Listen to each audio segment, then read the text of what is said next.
Bonjour chers amis de l'émission Saveurs Divines, je m'appelle Enrique Cox et aujourd'hui nous allons donner suite au thème de la semaine, c'est Jésus guérit encore aujourd'hui. L'histoire que j'ai choisie pour qu'on puisse méditer ce matin se trouve dans l'évangile de Jean, chapitre 9, du verset 1 à 12. Le titre de mon message c'est « Une lumière qui change tout ». Et Jésus est cette lumière qui change tout.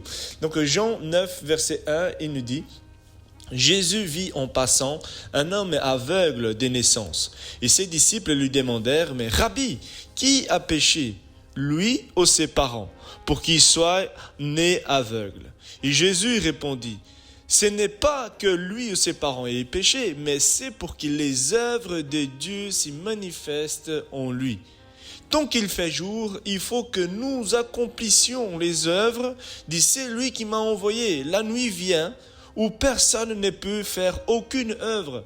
Pendant que je suis dans le monde, je suis la lumière du monde. Et après avoir dit cela, il cracha par terre. Il fit de la boue avec sa salive. Puis il appliqua cette boue sur les yeux de l'aveugle. Il lui dit, « Va te laver au bassin de Siloé », ce qui s'y traduit « envoyé ». Il y alla, il s'y lava. Quand il revint, il voyait ses voisins et ceux qui auparavant l'avaient vu mendiant. Il disait, n'est-ce pas là celui qui était assis à mendier? Et les uns disaient, c'est lui. Et d'autres disaient, non, il lui ressemble. Et lui-même disait, c'est moi. Verset 10, il lui disait donc, comment tes yeux s'y sont-ils ouverts? Il répondit, l'homme qu'on appelle Jésus a fait de la boue et il me l'a appliqué sur les yeux. Et il m'a dit, va te laver à Siloam. Je suis donc allé et je me suis lavé et j'ai retrouvé la vue. Ils lui dirent, où est-il celui-là? Répondit, je ne sais pas.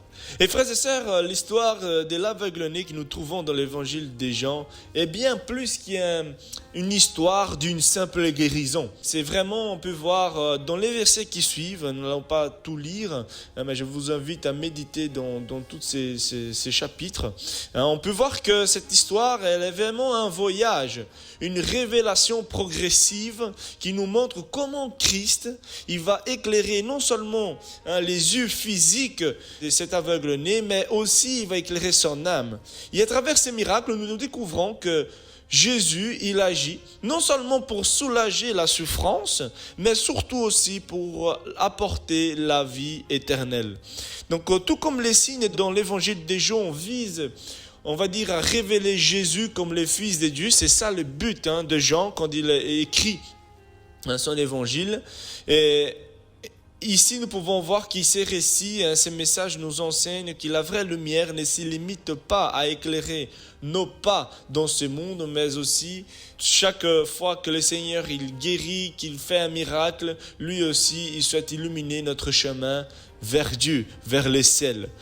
Et donc, dans la première partie de cette histoire, nous pouvons voir que Dieu peut utiliser une souffrance pour glorifier son nom. Eh bien, mon frère, ma sœur, Dieu peut utiliser ta souffrance pour glorifier son nom. Et nous pouvons voir dans ce texte vraiment qu'il y avait une fausse croyance de la part des disciples, parce qu'ils vont se demander, mais est-ce que son aveuglement est fruit d'un péché? Lorsque les disciples voient qu'il était aveugle-né, leur question c'était, mais qui a péché, lui ou ses parents?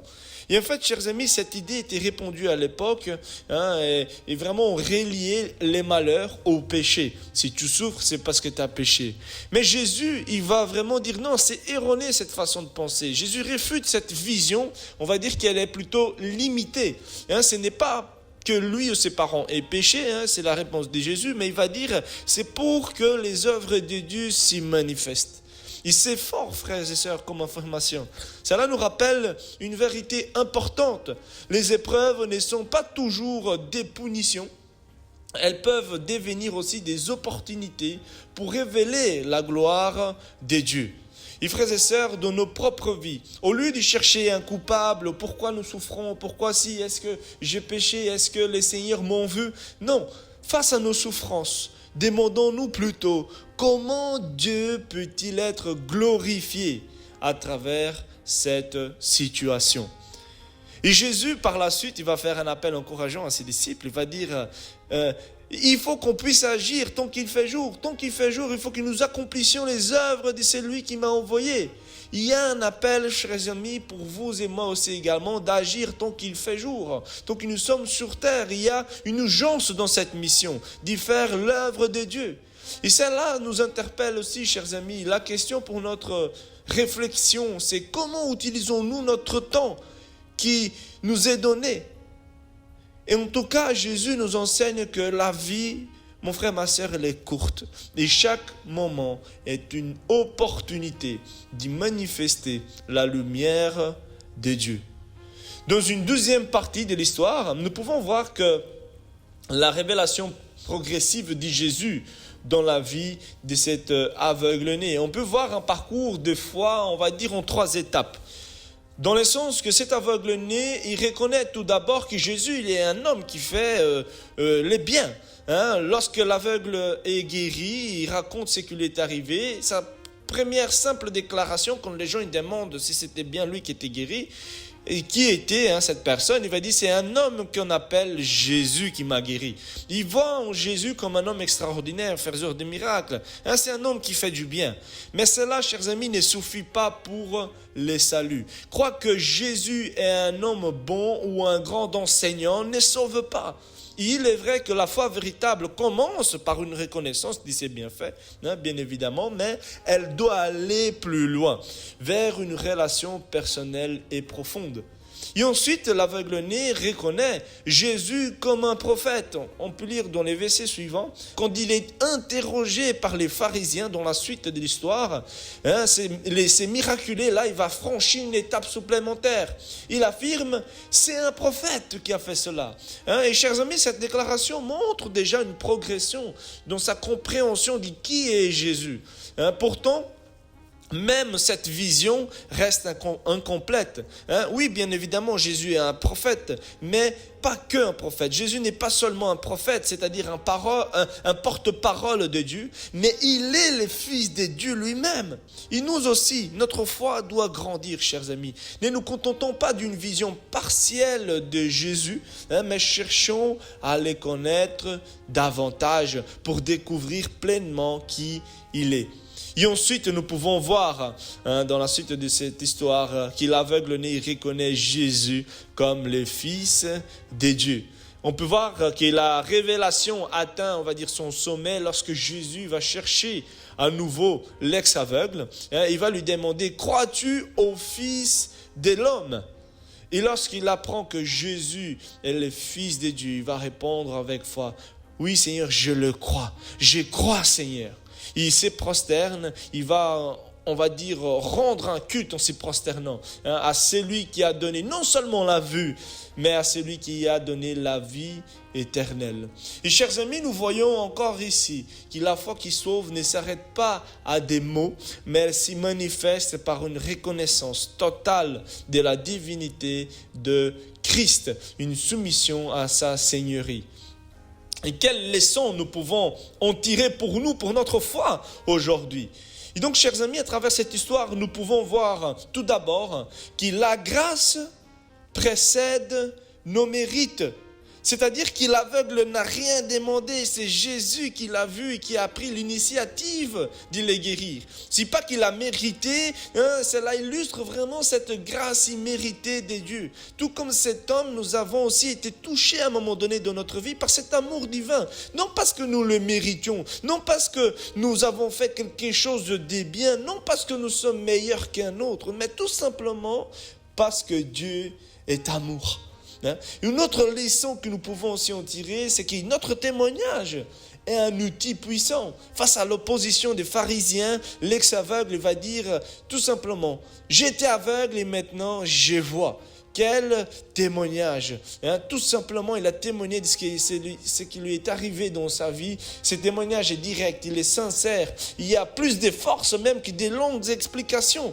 Dit même dans notre vie, chers amis, notre témoignage, dire vraiment ce que Dieu a fait pour nous dans notre vie, comme il nous a soutenus, comme il a guéri, comme il a intervenu dans des situations compliquées.